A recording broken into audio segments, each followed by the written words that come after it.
আছে কিনা, ঠিক আছে লাস্ট শেষ করি।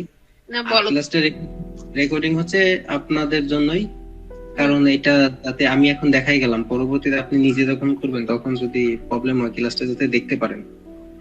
ঠিক আছে, এটা আমি রেকর্ড করে ইউটিউবে আপলোড দিয়ে আপনাদেরকে লিংকটা দিয়ে দেবো, আপনারা ওইখান থেকে পরবর্তীতে দেখবেন আর সময় সময় আবার প্র্যাকটিস করতে পারবেন।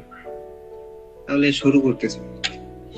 আচ্ছা, আমাদের আমরা ডিজিটাল মার্কেটিং করি অথবা গ্রাফিক ডিজাইন করি অথবা ওয়েব ডিজাইন করি, আমরা অনলাইন ফ্রিল্যান্সিং সেক্টরে যে কোনো ধরনের কাজ করার জন্য আমাদের একটা পোর্টফোলিও ওয়েবসাইট লাগে পার্সোনাল। যে পোর্টফোলিও ওয়েবসাইটটা আমাদের প্রথমে যদি একটা পেইড ওয়েবসাইট তৈরি করি আমরা, সেটা আমাদের হয়ে যায় নতুন ফ্রিল্যান্সিং যারা শুরু করতেছে তাদের জন্য। তো আমরা আজকে ব্লগার দিয়ে কিভাবে সহজে একটা খুব প্রফেশনাল লেভেলের দেখতে একটা ওয়েবসাইট তৈরি করতে পারি, আমরা সেটা আজকে শেয়ার করব। প্রফেশনাল লেভেলের একটা ওয়েবসাইট তৈরি করতে যাচ্ছি। তো আমরা প্রথমে একটা গুগলের ক্রোম ব্রাউজার ওপেন করব। ওপেন করে আমরা এখান থেকে অথবা এখান থেকে যে কোনো স্থান থেকে সার্চ করব ব্লগার।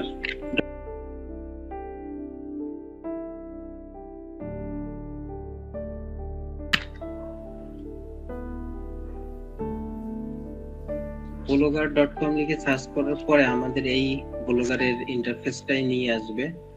ব্লগারের এই ইন্টারফেসটায় আসার পরে কর্নারে আমরা দেখতে পাবো সাইন ইন, আর এইখানে দেখতে পাবো ক্রিয়েট ইওর ব্লগ। ঠিক আছে, প্রথমবার যদি আমরা আসি তাহলে আমরা এইরকম একটা ইন্টারফেস দেখতে পাবো। আর যদি আমাদের ব্লগারে যদি কোনো অ্যাকাউন্ট থাকতো, কোনো প্রোফাইল যদি আমাদের থাকতো, তাহলে একবারে সেই প্রোফাইলে চলে যেত, এই ইন্টারফেসটা আসতো না। তো সাইন ইন করবো না, আমরা একটা ক্রিয়েট ইওর ব্লগ এইটাতে ক্লিক করব। প্রথমে ক্রিয়েট ইওর ব্লগ এটাতে ক্লিক করার পরে আমার একটা ইমেইল চাইবে। আমরা ইউজ অ্যানাদার অ্যাকাউন্ট দিতে পারি, অথবা যেটা এই ব্রাউজারটার ভিতর যে ইমেইলটা দিয়ে তৈরি করা, যে ইমেইলটা দিয়ে ব্রাউজারটা তৈরি করা ওইটা আসবে, ওইটাও দিতে পারি। তো আমার যেটা আছে ওইটাই দিলাম। দেওয়ার পর পাসওয়ার্ড চাবে, ইমেইলের যে পাসওয়ার্ডটা ওই পাসওয়ার্ডটাই। তারপরে নেক্সট দিয়ে আমরা আমাদের একটা ব্লগার অ্যাকাউন্ট এখন তৈরি করতে বলতেছে। Choose a name for your blog. আমার ব্লগের জন্য আমি কি নাম দেব? যেহেতু আপনার যে ধরনের কাজ করবেন আপনি ওই ধরনের কোনো নাম দিতে পারেন, অথবা আপনি নিজের নামেও করতে পারেন, নিজের নামে একটা ব্র্যান্ড তৈরি করতে পারেন।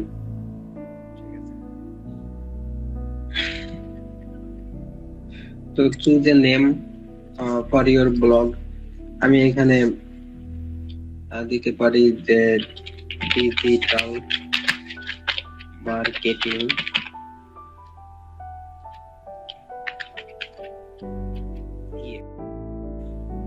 ঠিক আছে। আমি ডিজিটাল মার্কেটিং ভিএ দিয়ে নেক্সট দিলাম।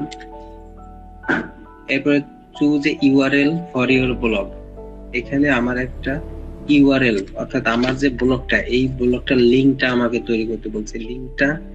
লিংকটার ভিতরে কি নাম থাকবে? ঠিক আছে, লাস্টে এটা থাকবে কম্পালসারি যে blogspot.com এটা থাকবে, কিন্তু তার আগের টুক কি থাকবে যে www.omok কোনটা।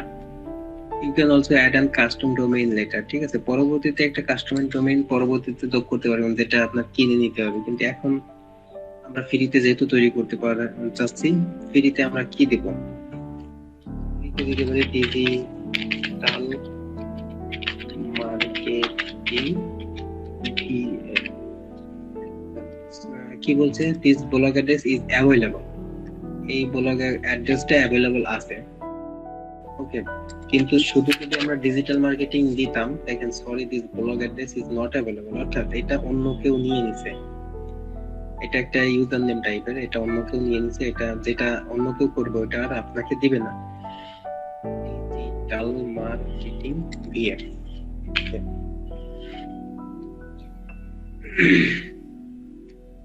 এটা দেওয়ার পরে আমরা নেক্সট দিব। নেক্সট দেওয়ার পর display name, confirm your display name. Display নেমটা আপনারা আপনাদের মতো করে দিবেন, যেটা কিছু করবে। ডিজিটাল মার্কেটিং, ডিজিটাল মার্কেটিং এটা হলো ডিসপ্লের নেম, এরপরে ফিনিশ দিলাম, প্রসেসিং হচ্ছে।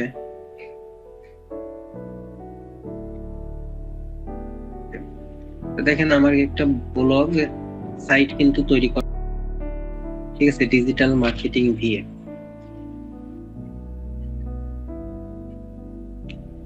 আমাদের একটা সাইট কমপ্লিট হলো, একটা পার্ট যে ডিজিটাল একটা আমরা ব্লগ সাইট তৈরি করলাম। এখন এই সাইটটাকে আমাদের কি করতে হবে, মডিফাই করতে হবে, ঠিক আছে। আমরা এইখান থেকে ভিউ ব্লগে যদি যাই, রাইট ক্লিক করে open link in new tab যদি যাই, তাহলে আমাদের ব্লগ সাইটটা কেমন হয়েছে সেটা আমরা দেখতে পাবো। আমরা যে ব্লগ সাইটটা, এই যে আমাদের উপরে যে লিংকটা দেখতে পাচ্ছেন digitalmarketingva.blogspot.com, এই লিংকটা যদি আমি আপনাদেরকে দেই, আপনারা চেক করেও দেখতে পারবেন। এই যে মিটিং এর এইখানে যে মেসেজ করা যায়, মেসেজ অপশনে আমি এই লিংকটা দিলাম। এই লিংকে যদি কেউ ক্লিক করে, যেমন আমি নিজেই ক্লিক করলাম, ক্লিক করলে এখানে চলে আসবে, ঠিক আছে। এই যে এইখানে আসবে, কিন্তু এখানে আসার পরে কিছুই দেখতে পাবে না, জাস্ট আমরা নামটা খুলছি, দেয়ার ইজ নাথিং হিয়ার, এখানে কিছু নাই, ঠিক আছে। এখানে আমরা আস্তে আস্তে সবকিছু দিব, ওকে। এখন এইখানে আমাদের এডিট করতে হবে। এডিট করার জন্য প্রথমে আমাদের এই যে থিমটা আছে, এই থিমটা তো একটা সম্পূর্ণ বেসিক একটা থিম দিয়া, নরমাল একটা থিম দিয়া এই থিমটাকে আমরা প্রথমে চেঞ্জ করব। এর জন্য আমরা কোন থিমটা নিতে পারি, একটা পোর্টফোলিও তৈরি করার জন্য যেগুলো ভালো থিম আছে, তার ভিতরে একটা আছে স্টম ব্লগার টেমপ্লেট, নিচেই দেখেন চলে আসছে স্টম ব্লগার টেমপ্লেট। এটা লিখে সার্চ করলে আমরা স্টম ব্লগার টেমপ্লেট পেয়ে যাবো, ঠিক আছে। এই যে টেমপ্লেটের স্যুটটা দেখা যাচ্ছে, আমরা প্রথমে যেটা আসছে স্টম ব্লগার টেমপ্লেটটা ডাউনলোড করে নিতে পারবো। এই যে এখানে আছে ডাউনলোড, এই লিংকটা আমি দিয়ে দেবো স্টম ব্লগার টেমপ্লেটটা ডাউনলোড করার, এবং তাছাড়া আপনারা যদি চান গুগল ড্রাইভে দিতে, তো আমি গুগল ড্রাইভেও দিয়ে দেবো আমি ডাউনলোড করে। আমার কাছে অলরেডি এই স্টম ব্লগার টেমপ্লেটটা ডাউনলোড করা আছে, আমি সেখান থেকে এটাকে ডাউনলোড না করে স্টম ব্লগার টেমপ্লেটটা ওপেন করি।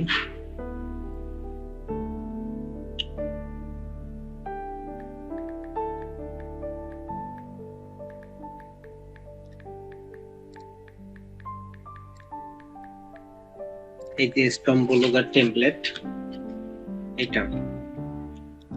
এটাকে আমরা এক্সট্রাক্ট করব।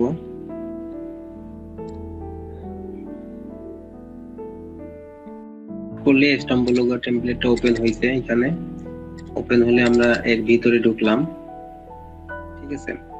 ভিতরে ঢুকে এখন আমরা একটু ব্লগারে চলে যাই, ঠিক আছে, সাইটটাই চলে যাই। সাইটে যাওয়ার পরে আমরা যাব থিমে, যেহেতু আমরা চাচ্ছি কি থিমটা চেঞ্জ করতে, আমরা থিমে যাই।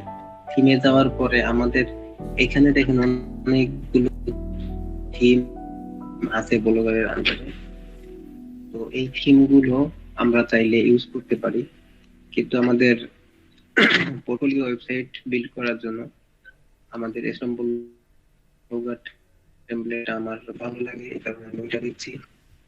এই থিম কাস্টমাইজ করা যাবে, এখানে একটা কাস্টমাইজ লেখা রয়েছে, তারপরে এখানে একটা ড্রপ ডাউন একটা আইকন আছে, এখানে ড্রপ ডাউন আইকনে ক্লিক করলে এডিট এইচটিএমএল, ড্রপ ডাউন আইকনে ক্লিক করার পরে এডিট এইচটিএমএল এ ক্লিক করব। ক্লিক করার পরে দেখেন এইখানে কিন্তু এই ব্লগার সাইটটা যে এইচটিএমএল কোডিং ইউজ করে তৈরি করা হয়েছে থিমটা, এখন বর্তমানে যে থিমটা আছে সেই থিমটা এইসব এই কোডিং গুলো ইউজ করে তৈরি করা হয়েছে। তো আমাদের দেখে ভয় পাওয়ার কিছু নেই, আমাদের কোনো কোডিং করতে হবে না, জাস্ট টুকটাক একটু এডিট করতে হবে, তার জন্য আমরা আমি আবার একটু বলি আপনাদেরকে। এই যে থিমটা আছে, এই থিমটার কোডিংটা আমরা এডিট করব, এডিট এইচটিএমএল, অর্থাৎ এইচটিএমএল যে কোডিং গুলো আছে, কোডিং গুলো ইউজ আমি যদি এডিট করে চেঞ্জ করে দিই তাহলে থিমটাই চেঞ্জ হয়ে যাবে। হ্যাঁ, আমি এডিট করে কোনটা দিব, আগে এগুলো আমি সব ডিলিট করি, এগুলো সব কিছু ডিলিট করে দেবো, ঠিক আছে? এর জন্য আমি এইখানে ক্লিক করে কন্ট্রোল কন্ট্রোল চেপে ধরে এ চাপ দিই কিবোর্ড থেকে, অর্থাৎ কন্ট্রোল চেপে ধরে এ চাপলে কন্ট্রোল অল, অর্থাৎ হচ্ছে কন্ট্রোল অল, কন্ট্রোল চেপে এ চাপ দিলে সম্পূর্ণটা সিলেক্ট হবে। সম্পূর্ণটা সিলেক্ট হলে আমি কিবোর্ড থেকে ব্যাক স্পেস চাপ দেব, ব্যাক স্পেস চাপ দিলে সম্পূর্ণটা মুছে যাবে। হ্যাঁ, মুছে গেলে এখন আমাদের কাস্টম ব্লগার টেমপ্লেটের যে কোডিংটা আছে ওই কোডিংটা আমরা নিয়ে আসবো।